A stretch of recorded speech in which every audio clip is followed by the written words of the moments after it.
আসসালামু আলাইকুম। আজকে আমরা এসেছি সিউল গ্র্যান্ড পার্কে। বৃষ্টির দিনে এসে অনেক ভালো লাগছে, তো চলুন ভেতরে যাওয়া যাক। সিউল গ্র্যান্ড পার্ক দক্ষিণ কোরিয়ার সবথেকে বড় বিনোদনের পার্ক। সুসুকের এই ছুটিতে আপনারা কিন্তু এই পার্কে এসে ঘুরতে পারেন। চারিদিকে ঘুরে দেখার মতো খুব সুন্দর একটি জায়গা। আমরা কিন্তু পার্কের ভেতরে প্রবেশ করেছি, দেখতে পাচ্ছেন কত বড় এরিয়া। এই পার্কে 3000-এরও অধিক প্রাণী রয়েছে, যার মধ্যে হাতি, জিরাফ, বাঘ সহ বিভিন্ন প্রজাতির বন্য প্রাণী রয়েছে। এছাড়া রয়েছে স্কাই লিফট। তো আজকে মূলত এই ভিডিওতে দেখাবো কিভাবে স্কাই লিফট করা হয়। তো বৃষ্টির দিনে কি আর করার, প্রত্যেকে ছাতা মাথায় সামনের দিকে এগিয়ে যাচ্ছি। পার্কের এরিয়াটা অনেক বড়, হাঁটতে হাঁটতে সারাদিন লেগে যাবে। শিশু ও পরিবারের জন্য বিভিন্ন রাইড, গেমস ও থিম পার্ক এলাকা। এখানে নানা দেশের বিরল গাছপালা, ফুল ও বনজ উদ্ভিদের সংগ্রহ রয়েছে। এই পার্কটি মূলত 1984 সালে খোলা হয়। এটি পরিবার, কাপল ও পর্যটকদের জন্য খুব সুন্দর একটি জায়গা। দেখতে পাচ্ছেন কত সুন্দর একটা এরিয়া এবং বিশাল এরিয়া। এই এরিয়ার ভিতরে কিন্তু হাজার হাজার মানুষ এসেছে আজকে। ছোট বাচ্চারা বেশি এনজয় করে। যেহেতু আজকে বৃষ্টি হচ্ছে, তো ঘুরতে একটু প্রবলেম হচ্ছে, তারপরও কিন্তু ভালোই লাগছে। তো আমরা কিন্তু ভেতরে চলে আসছি ফাইনালি। দেখতে পাচ্ছেন যে এখানে কিন্তু আমরা টিকিট কাটবো ভেতরে গিয়ে। এখন টিকিট কাটার পরে আমরা স্কাই লিফটে উঠে পড়বো। এখান থেকে টিকিট কেটে নিয়েছি, এখন আমরা স্কাই লিফটে ওঠার জন্য প্রস্তুত হয়ে দাঁড়িয়ে আছি।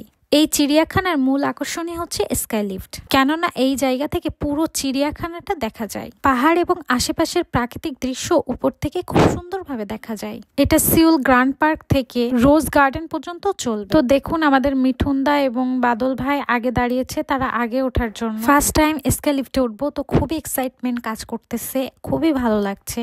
এই যে ইয়েলো কালারের ড্রেসগুলো পরা রয়েছে, এরা এখানকার কর্মী। তো এরা কিন্তু হেল্প করবে আমাদেরকে স্কাই লিফটে ওঠার জন্য। দেখুন, অলরেডি কিন্তু বাদল ভাই এবং মিঠুনদা দুইজন চলে গিয়েছে, যে স্কাই লিফটে উঠে পড়েছে। তো ওরা চলে যাচ্ছে। দেন উঠছে আমাদের আখি ভাবি এবং সানাউল ভাই, তারাও কিন্তু তাদের বেবিকে নিয়ে উঠে পড়ে। তো এভাবে আমরা উঠে পড়লাম। তো উপর থেকে দেখুন কতটা সুন্দর এবং চমৎকার নিচের দৃশ্যটা দেখাচ্ছে।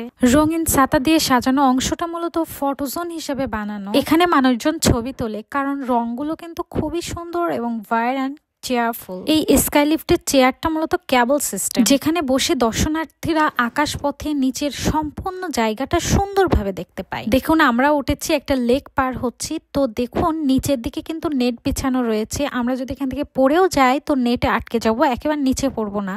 বেশি জোরে বৃষ্টি বা ঝড় হলে কিন্তু এটা সাময়িকভাবে বন্ধ থাকে। তো আজকে যেহেতু হালকা বৃষ্টি হচ্ছে, তো ওপেন আছে, দেখতেও অনেক ভালো লাগতেছে। এই পার্কের ভেতরে রয়েছে মূলত চিড়িয়াখানা, বোটানিক্যাল গার্ডেন, লেক আর স্কাই লিফট। পুরো অংশটা কিন্তু আকাশ থেকে দেখা যায়। স্কাই লিফটে ওঠার জন্য কিন্তু আপনারা স্টেশন 2 থেকে টিকিট কাটবেন। স্কাই লিফটে মূলত 10 থেকে 15 মিনিট যাত্রা থাকে। এর মোট দৈর্ঘ্য থাকে 1.7 কিলোমিটার। যাওয়ার সময় আমরা স্কাই লিফটে এইভাবে উড়ে উড়ে গেলেও কিন্তু আসার সময় আমাদেরকে হেঁটে আসতে হবে। সিউলের মধ্যে এই পার্কটা বিশাল বড়, তারপরও দেখুন কি পরিমাণ গাছ গাছালি এখানে রয়েছে।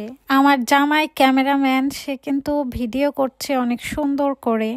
বৃষ্টির দিনে জামাইয়ের সাথে স্কাই ফ্লাই কিন্তু খুবই ভালো লেগেছে আমার কাছে। বসন্ত ও শরৎকালে কিন্তু পার্কের অংশটা খুব সুন্দর দেখা যায়। যাদের এত উঁচুতে উঠতে ভয় লাগে, তাদের জন্য কিন্তু বিশেষ সিকিউরিটি এবং সাবধানতার ব্যবস্থা রয়েছে।